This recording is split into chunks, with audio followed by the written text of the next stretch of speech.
Welcome back, WNST, Towson, Baltimore, and Baltimore Positive. We are positively merging the streams, and no better week to do it than we have a Baltimore v. Washington matchup. Gives me a chance to find the handful of folks or thereabouts in the Washington media that I actually know and get along with, the surviving members of life before the Washington Nationals. Thom Loverro and I go back into the last century at the Washington Times and the Washington Caps and the Washington Bullets, dare I say, and back when the Baltimore Orioles were the regional franchise here and the Washington Redskins were the only franchise here. Thom, times have changed, and I'm not even allowed to say the R word anymore, and I've been admonished by a few of your colleagues down there south of the border that the R word can never be said again. Is that factual in your part of the jurisdiction?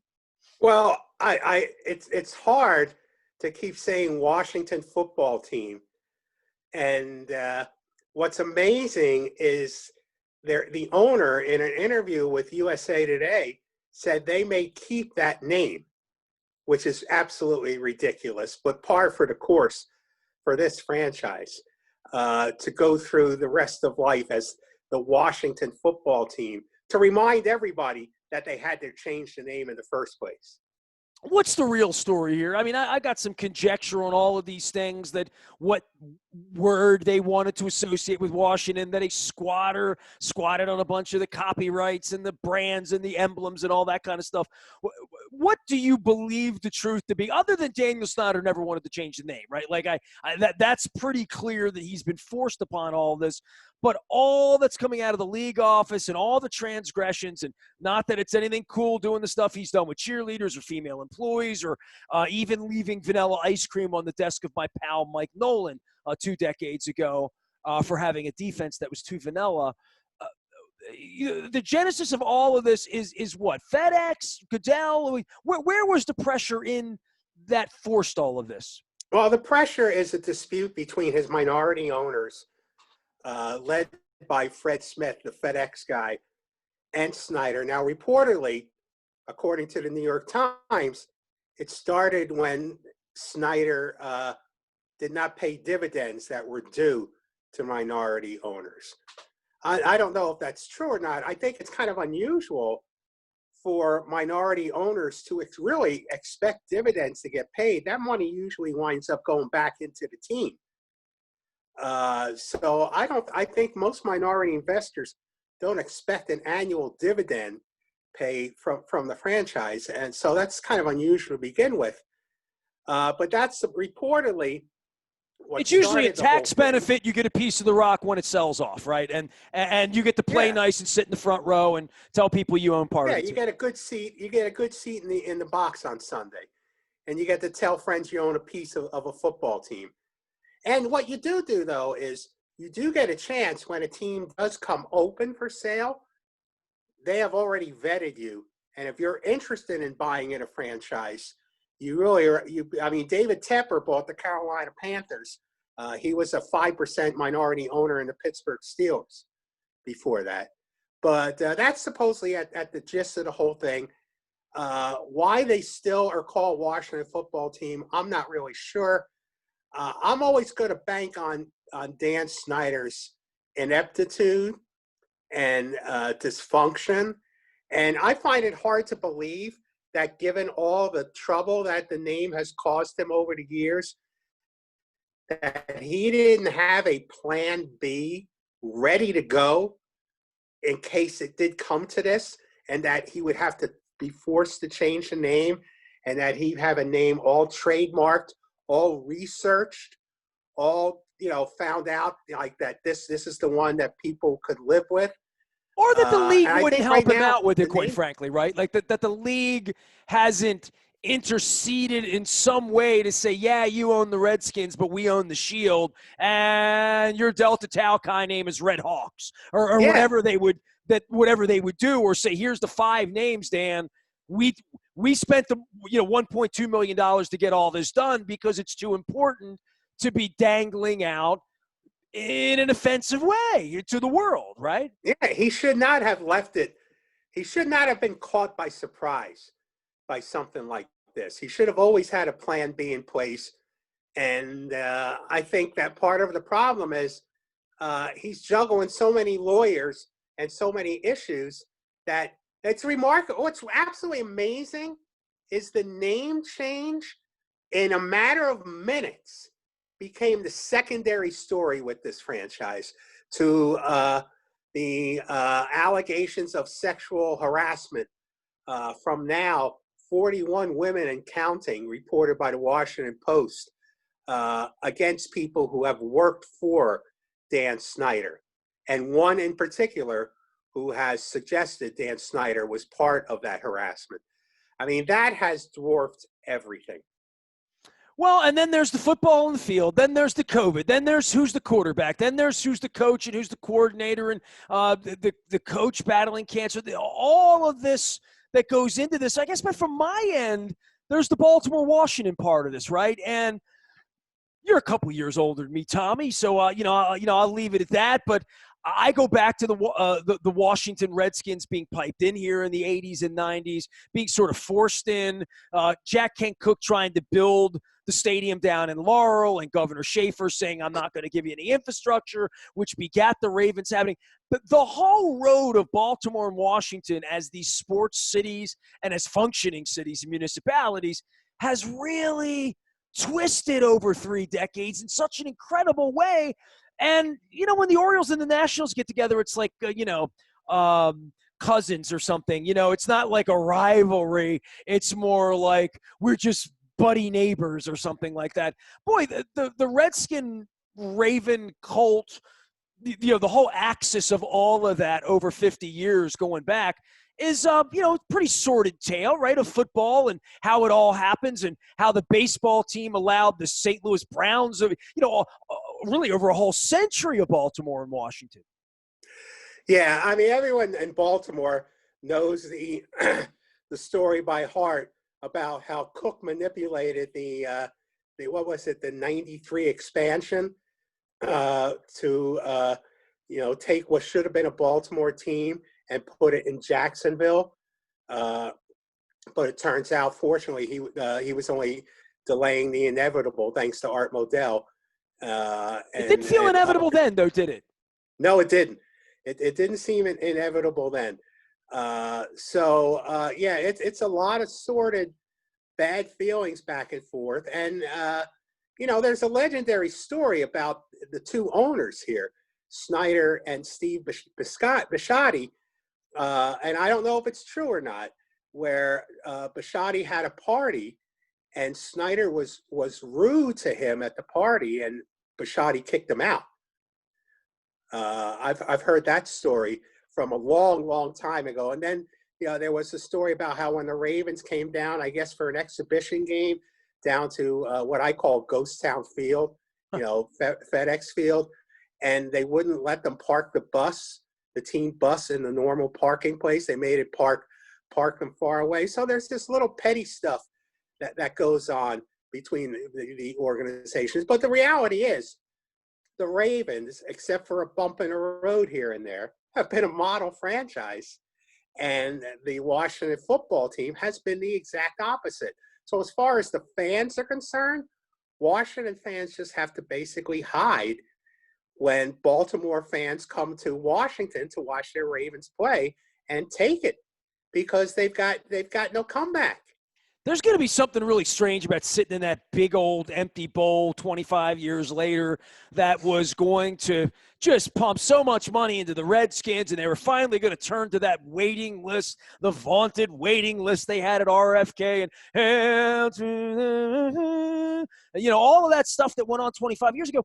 And think about the Orioles and where you and I were in the press box the day that Sutcliffe, threw one deep to Sorrento and finished the game out in '92. We're now 29 years past the beginning of all of that what happened to these two franchises, and especially the Redskins, even more so than the Orioles to some degree, the fall from grace while the NFL has been the king. What's the outcome here, Tom? I mean, is Snyder going to own the team 5-10 years from now? Is he going to lawyer up through all of this? And they need a new stadium down there, right, in a better location. I think Snyder will wind up being forced to sell the team. I think there's an investigation going on by a prominent lawyer named Beth Wilkinson. Initially, she was hired by Snyder, reportedly, to look into the allegations of sexual harassment that the Post cited. But I always felt that what the NFL did was they told Dan, they said, here's who you're going to hire to do this investigation into your team. And because there was a public outcry from some feminists and leaders of the women who have made the sexual harassment claims, that it could not be a fair investigation if Snyder was the one paying for it. The NFL took it away from him and said that we'll do the investigation. But it's still the same investigation. It's still this attorney, Beth Wilkinson, doing it. And I always felt it was an NFL investigation all along. I always felt that. And I think inevitably, I think the NFL, Snyder's not well liked as an owner. He doesn't have any friends. He has very little power. I mean, NFL owners at some point are going to say, what good does it do us to have Dan Snyder as the owner of what used to be one of their marquee franchises, is now one of the bottom of the barrel organizations in the capital of the United States, where the NFL spends a lot of money lobbying, and to have this embarrassment in the face of legislators week after week is something that the NFL must be getting tired of. God, it almost sounds like the commander-in-chief of our country here. Dan Snyder, 2 decades into this thing, we show up down there this week. There'll be no fans, right? There'll be no logos. There'll be no band, no hail, no hogs, none of that stuff. I guess for the franchise to pick it up, and I've talked to Marty Conway and others this week about this. I'm sure I'll talk to other folks from D.C. about picking up the pieces for a franchise and saying, where do you start over again with branding, name, ownership, all of that? What's the reality of the stadium situation down there? Because we hear so much of it. Nobody ever talks about moving the Ravens Stadium. Nobody's ever talked about liking the Redskins Stadium ever. Well, most Washington fans would love to have the team back in the district on the RFK site. They're in the next 2 years, they're going to tear down RFK. It's right along the metro. It's in the city. It's where the good memories are for this franchise, but that's not going to happen for a number of reasons. One reason, the neighborhood around RFK has changed dramatically in the past 25, 30 years. That used to be a poor residential neighborhood. Now it's filled with lawyers, lobbyists, and congressional aides, none of whom want a stadium in their neighborhood. They want to turn that into parkland and recreation areas. It's right on the water. So you got that bridge. It's a beautiful entrance to the city. Anacostia there. So that's one reason. The other thing, I point this out to people. Jack Kent Cooke was a beloved owner in this town. He had 3 Super Bowls on his resume. Look where he wound up with his stadium. He spent 10 years trying to get one built in the district, couldn't do it. Then he went to Northern Virginia, stood with the governor, Doug Wilder, at a press conference and said, I'm putting it here in Potomac Yards. Never happened. This is Jack Kent Cooke Stadium. He wound up out there in Largo, or whatever you want to call it. Raljon. I call it Raljon. Raljon. So that's what I call it. If Cook couldn't do it, what makes people think Snyder, who's hated and no politician wants to stand on the stage with, is going to be able to do it? I mean, people talk about the lease being up in 2027. That doesn't mean they have to leave. It's their stadium. They own the land. They can stay there forever. So I think either they're going to fix up the stadium where they're at or build one right next to it. I don't think anybody is going to help them build a stadium anywhere. As far as the team on the field and the slapitude, and, obviously we're coming back with RG3 this week, which would be all the rage for you and Dave Shine and some others, some pals of mine down there. But the franchise on the field to still have to go out and compete with the Cowboys and the Eagles and the Giants, and I know that hasn't been much. And this week certainly competing with the Ravens. Do you feel any sense that Rivera will be there a couple years from now, or my pal Jack Del Rio? I have the sense that, he's not on a short leash. I mean, Jay Gruden lasted 5 years, and he was not a good head coach. He should have been fired after losing to the Giants in season 3 at the end of the year when they needed to make the playoffs. I don't think I'm sure we don't know the terms of the contract. It's never been reported.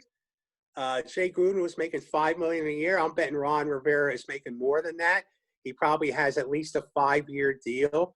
Snyder generally does not fire coaches that often. And he's actually hired a couple pretty good coaches along the way, right? Like, he's gotten some good human beings to work for him despite it all, including my pal Marvin Lewis and, Mike Nolan. There's a bunch of good people. Joe Gibbs, who worked for him. Nobody could stick it out, right? And the list of good people that work for him is probably larger than the good people that have ever chosen to work for Peter Angelos. Probably is, but it gets harder and harder to find people desperate enough to last very long working for Dan Snyder. I think that Ron Rivera is going to find out that the burden that he's going to carry of this 20 years of dysfunction with this organization is going to be heavy for him.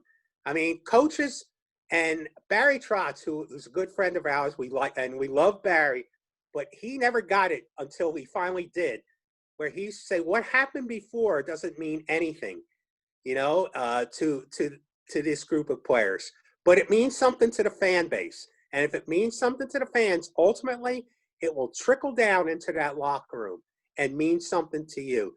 So the burden of what this organization has gone through for 20 years, Ron Rivera, who had nothing to do with it, is going to find it's going to weigh on him as the weeks of losing go on to try to build what he calls a new culture. To ask the fan base that's left, because no one came to the games last year and no one's watching anymore, to ask that fan base one more time to be patient for a process is almost insulting. Well, the Orioles have done that, right, with the fan base here. Yeah. And we go over and over and over, and you'd say, well, at what point did Major League Baseball decide that Angelos wouldn't have been good to own the team here? I'm trying to find good owners, and the Kansas City Chiefs just came in here, and what their ownership is represented out in Kansas City, and a handful of years and theirs, and some Jerrys who grandstand, or Mark Cubans who are famous or try to make themselves more famous. The Leonsis thing is fascinating, right? Because if I go through all of the things you and I would talk about here, which is you following the Redskins, me following the Ravens, never the middle, right? The Orioles and the Nationals, maybe there are some fans of both, but you either started with one or wound up with another for good reason. There's nobody up here who's a Nationals fan. There's very few people left down there that are Orioles fans, even after 15 years, right?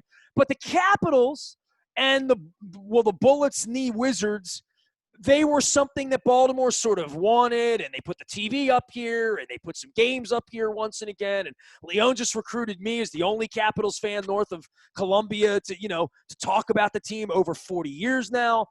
Me and Phil Jackman, of course. But the Leonsis Trotz thing, that unto itself makes him a poor owner, right? Like what he did with Trotz. Forget everything before that, Dale Hunter and the smelly ties and every other bad Cassidy hire and all of the mess from the hockey side. You and I are old hockey nerds. The Trotz thing is the biggest head scratcher ever, because he had the players, he had the coach, he had a system, and he offended a guy who was the most liked guy in the sport. Barry Trotz doesn't have an enemy in hockey, and somehow Ted Leon just turned him into that while he was winning a Stanley Cup. It's inconceivable. It says a lot about Ted Leonsis. Well, it does. Look, Ted Leonsis wrote a book called The Business of Happiness. How much balls do you have to write a book saying you know how to be happy? My God. So he's got a level of arrogance about him that thinks he's always the smartest guy in a room. But let's remember, before Barry Trotz, he never hired an NHL coach with NHL coaching experience. They were all minor league coaches, or in Dale Hunter's case, a former player. who got hired as a coach.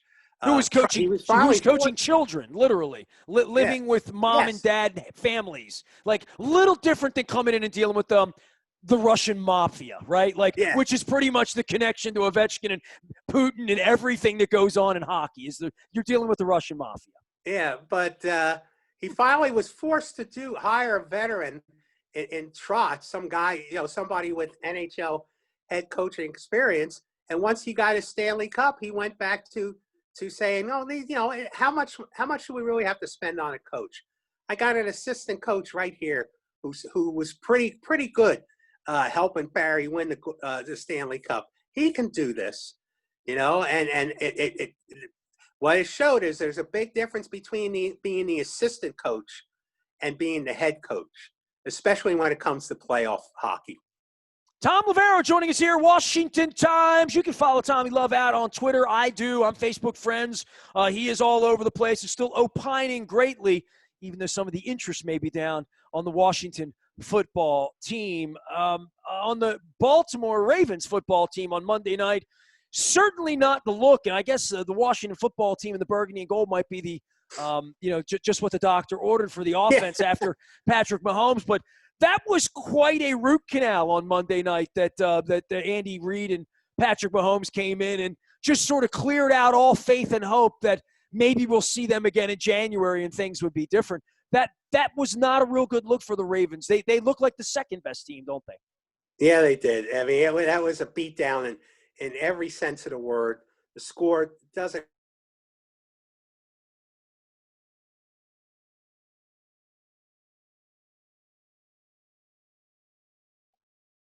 of a team that the defense seemed to, and I mean, I'm no football expert, and I always point out I really don't know anything about football except what people who know about football tell me.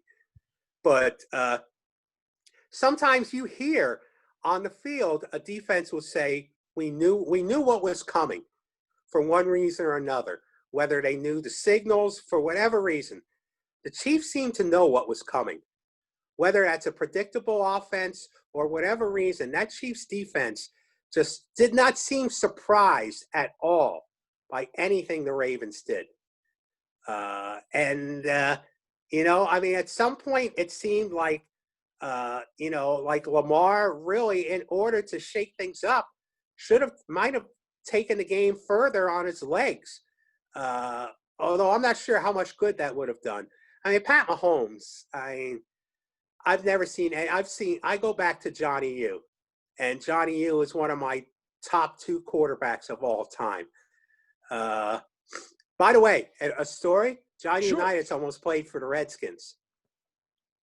No Baltimorean wants to believe that, and that's poppycock, and you're making it up because I'm from Baltimore. Look, if he played for the Chargers, he would have played for the Redskins, right? I've been transcribing some old interviews that I had since home during this coronavirus, and I did one with Johnny, and he said that when Sonny Jurgensen tore his Achilles in 70, I think it was 72 or 70, yes, 72, that George Allen called Johnny Unitas and told him he was going to try to get him in a deal to come play quarterback for Washington, but it never happened. But that's what he wanted. He wanted Johnny U to come play for the Redskins. Can you imagine Kilmer and Sonny and Johnny U all at the same time there, handing the ball off to Charlie Brown, right?